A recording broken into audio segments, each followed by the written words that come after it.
ఇప్పుడే జీ5 app download చేయండి. చూడండి మీ ఫేవరెట్ టీవీ షోస్ ఎప్పుడైనా ఎక్కడైనా. నేను చూసింది నిజం కాదా? అసలు నేను చూడలేదా? అలా ఎలా అవుతుంది?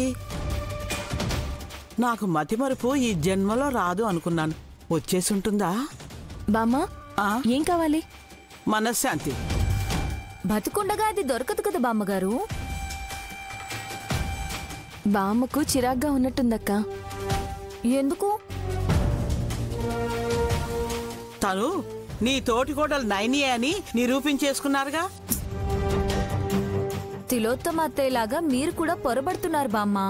కాకపోతే వెంటనే మీరు ఏదో ఒకటి తేల్చేసుకోవాలి అని డిసైడ్ అయ్యి అందర్నీ గదిలోకి తీసుకెళ్లారు. కానీ అక్కడ విశాల్ బాబు భార్య లేదు కదా. ఇక్కడుంది కదా. ఇక్కడ ఉంటే నేను చూసినప్పుడు ఉన్నది ఎవరంట? బామ్మ, నువ్వు చూసింది, నువ్వు చెప్పేది, నువ్వు అనుకునేది అన్ని నిజాలే. కానీ నిరూపించలేనప్పుడు అబద్ధాలవుతాయి. ఏదేమైనా ఈ ఇంట్లో చిత్ర విచిత్రాలు జరుగుతాయి అన్న సంగతి నీకు తెలిస్తే ఇంకొకసారి అయోమయానికి గురి కావు. ఏంటో నా మనవరాలు ఇక్కడ ఉందని మీ ఆయన తీసుకురావడం ఏంటో, త్రినేత్రిని చూడలేకపోతున్నా ఉందని భ్రమతో ఇక్కడే ఉండడం ఏంటో నాకేమీ అర్థం కావడం లేదు. చెల్లి, ఇంతకీ త్రినేత్రి ఉందంటావా? ఉంది. ఎక్కడా? ఇక్కడే. నాకు చూయిస్తావా? చూస్తున్నావు కదా బామ్మ, నేనే త్రినేత్రిని. చెల్లి, ఏంటి మళ్ళీ ఇదేంటి? అవును బామ్మ, నువ్వు ఏం నిరూపించాలనుకున్నావు? దురందర పిన్ని గదిలో బాబుగారి భార్య నైనిని చూపిస్తాను అని తీసుకెళ్ళావు. తనక్కడ లేదంటే నేనిక్కడున్నాను అంటే త్రినేత్రినే అనే కదా. బామ్మని ఓదార్చడానికి నైని చెల్లి ఇలా ఆలోచిస్తుందన్నమాట. అర్థమైంది. ఇక చెలరేగిపోతాను. అమ్మా నైని, నీకు దండం. ఇందాకటి వరకు నువ్వే నా మనవరాలు త్రినేత్రివని నేను వాదిస్తే కాదు అని గొడవ పడ్డావు. గదిలో కోమాలో ఉన్న నైని లేకపోవడంతో తల తిరిగి వెళ్ళి తలంటుకొచ్చాను. ఇప్పుడు మళ్ళీ నువ్వే త్రినేత్రిని అంటావేంటి? అవును బామ్మ, నైని లేకపోతే త్రినేత్రి ఉన్నట్టే కదా. నీ మనవరాలే అనుకోని నువ్వు ఆనందంగా ఉండొచ్చు కదా. అలా ఎలా అనుకుంటాను? ఇప్పుడు నా వెంట ఊరికొచ్చేయమంటే వచ్చేస్తుందా? రాను. ఎందుకు? విశాల్ బాబు గారిని, పిల్లలందరినీ చూసుకోవాలి కదా. చూసావా ఆశని, ఇలా అన్నది అంటే తను నైని అనే కదా. కదా.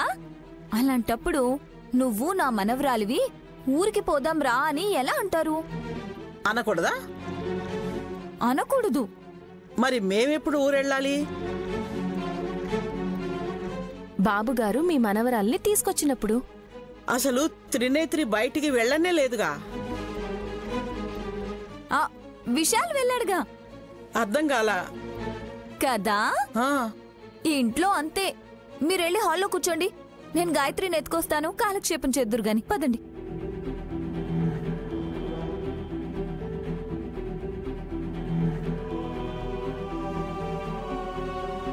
మమ్మీ, వైకుంఠం వస్తుందంటావా?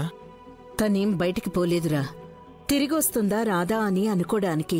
కిచెన్లోకి వెళ్ళిందిలే, కానీ నేను పాలు తీసుకురమ్మంటే తీసుకొస్తుందా రాదా అని.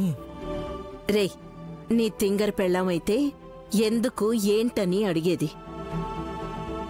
ప్రస్తుతానికి ఈ ఇంట్లో గెస్టుల్లా ఉన్నవాళ్లు మనం చెప్పిన మాట వింటారా? మమ్మీ,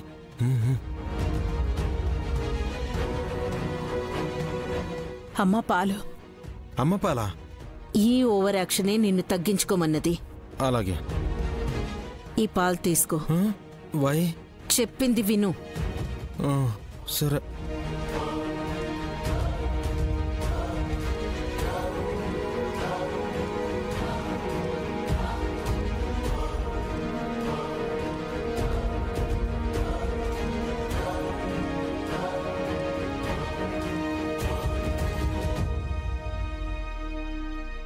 మమ్మీ, వైకుంఠం పాలు తీసుకొస్తేనే నెక్లెస్ గిఫ్ట్గా ఇచ్చావా? నన్ను పాలు తాగమని చెప్పు, తాగేస్తాను. అప్పుడు నాకేమిస్తావు? ఈ పౌడర్ వేసిన పాలు తాగితే ఇక మేమివ్వడం ఉండదు వల్లభ. నువ్వే ప్రాణాలిస్తావు. అమ్మో. వైకుంఠం, ఈ పాలు తీసుకెళ్ళి ముద్దుగా ఉండే గాయత్రి పాపకు తాగించు. అమ్మో, అందులో మీరేదో కలిపారు. పిల్లకేమైనా అయితే నా ప్రాణాలు కూడా తీస్తారు. ఈ పాలలో విష పదార్థం కలిసిందని మన ముగ్గురికి మాత్రమే తెలుసు. ఎందుకంటే కళ్ళతో చూశాం కాబట్టి. కానీ విశాల్ బాబు భార్య నైని కళ్ళు మూసుకొని దివ్య దృష్టితో చెప్పగలదు ఈ పాలు తాగకూడదు అని. నిజమా? అలా ఎలా చెప్పగలదమ్మా? అమ్మవారు తనకు అనుగ్రహించిన వరమది. ప్రమాదం జరక్కముందే ఈ పరీక్ష ఆగిపోతుంది. నువ్వేం కంగారు పడుకు. మేమిలా చేశావని ఎవ్వరితో చెప్పకు. అందుకే నీకు కానుగ్గా మా మమ్మీ నెక్లెస్ ఇచ్చింది. జరగరాందేమైనా జరిగితే? జరగకుండా మేం చూసుకుంటాం కదా. నువ్వు గాయత్రి దగ్గరికి వెళ్లేలోపే నీ వెనకాలే మేము వస్తాం. అలాగే. ఆ నెక్లెస్ నీ బ్యాగ్లో పెట్టుకుని వెళ్ళు.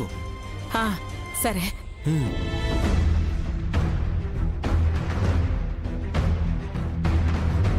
మమ్మీ, అయినా నైనీ కూతురికి హాని తలపెడితే తను గ్రహించలేదు కదా. అందుకే కదరా వైకుంఠాన్ని ఇరికించింది. అమ్మో, ఎన్ని చావు తెలివితేటలున్నాయి మమ్మీ నీకు. ఇక్కడ 2 రకాలుగా మనకు బెనిఫిట్ ఉంది. ఆ పాలు గాయత్రి తాగితే మీ పెద్దమ్మ కథ ముగిసిపోతుంది. పొరపాటున అది చేతులు మారితే అందులో విషం కలిసిందని నైనైతే మాత్రం గుర్తుపడుతుంది. అప్పుడు మనకు ప్రాబ్లం కదా. కాదు, ఎందుకంటే తను త్రినేత్రి కాదు, త్రినైని అని మనకు క్లారిటీ వచ్చేస్తుంది. ఓ, అర్థమైంది మమ్మీ. బొమ్మ పడ్డా బొరుసు పడ్డా మిగిలేది మనమే.